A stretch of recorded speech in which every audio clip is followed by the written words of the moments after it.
All right, my friends, we are going to talk about a concept that absolutely everybody gets kind of wonky and wrong.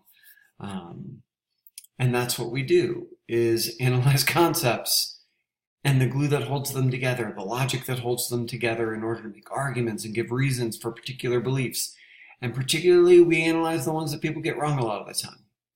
And the one we're going to talk about today is one that is the most wrongedly thought about and talked about probably in the history of all ever wrong things.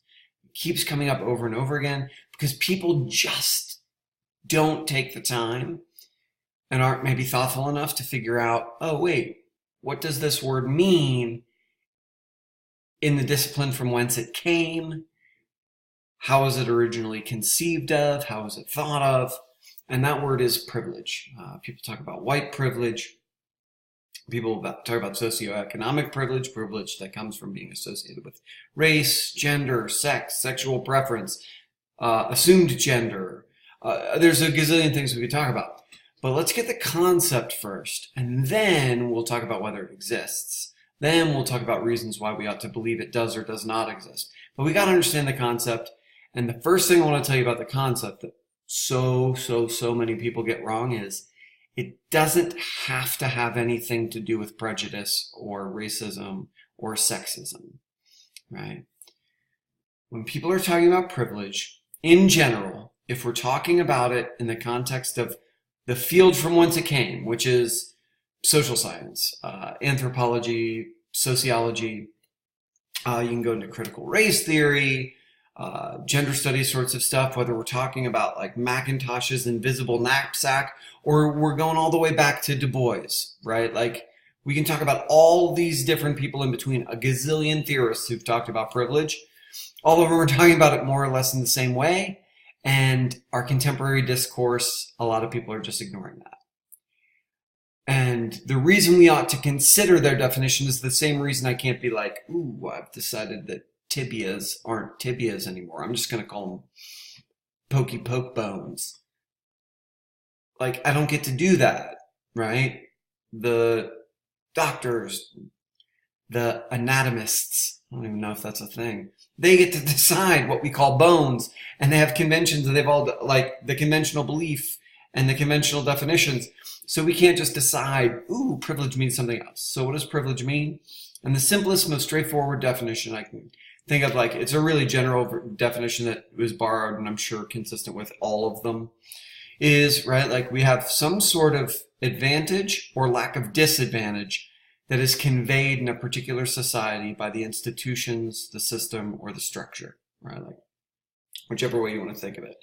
So privilege is having an advantage or a lack of a disadvantage. And I'm reminding you, it doesn't necessarily have anything to do with bias or prejudice. And in order to prove that or demonstrate it, give you an idea of what it looks like, we're going to take a trip to the pond. Or trake a tip to the pond. Let's go to the pond. What pond, you might ask? This pond. This pond is a pond at the beginnings of a society. Somehow, some way, this fish, this frog, and this mouse, who are really symbols for a gazillion fish, a gazillion frogs, and a gazillion mice, came together around this pond and decided they were going to create a society. They're creating a country, whatever. And they realize they need some institutions. They need like some kind of engine for economics. They need political structure. They need blah, blah. And they've decided that they also need an education system. And they're going to build their first school. And for whatever reason, they decide to put the school in the pond. Pretend that's a school. You need to put a little tower on it with a little bell in it. It's not art class. Shut up. It's not a very good school. But here's the school. Everybody can come. Everybody's welcome. Blah, blah, but it is mostly underwater. And so they all decided to have this school. They put the school there. And generations go by. It's 3 or 4 generations later. And their society's thriving. They have, a military of some sort that's protecting them from the mean, evil fish, frog, mice community across the way. They're protecting themselves from other enemies. They have a economy built on all of the resources that they have around their pond. They apparently have some cattails and some really poorly drawn grass and flowers. And they're like, let's take a look at our institutions and how well they're working. And they're talking to everybody like, how's school going for people? And the mice are kind of like, well, school's dope. We dig it, but it's kind of hard for us to get to. And I feel like it might be a little harder for us than it is for the fish. And the fish are like, whoa, what are you talking about, man? Last year, our valedictorian was a mouse. And the mice are like, yeah, that guy was awesome. That was Michael Phelps' mouse. And dude was born swimming and can hold his breath for like 4.5 hours. And he's a champion. And there have been great mice students. Some of the best students have been mice students. But in general, on the whole, it's really hard for us.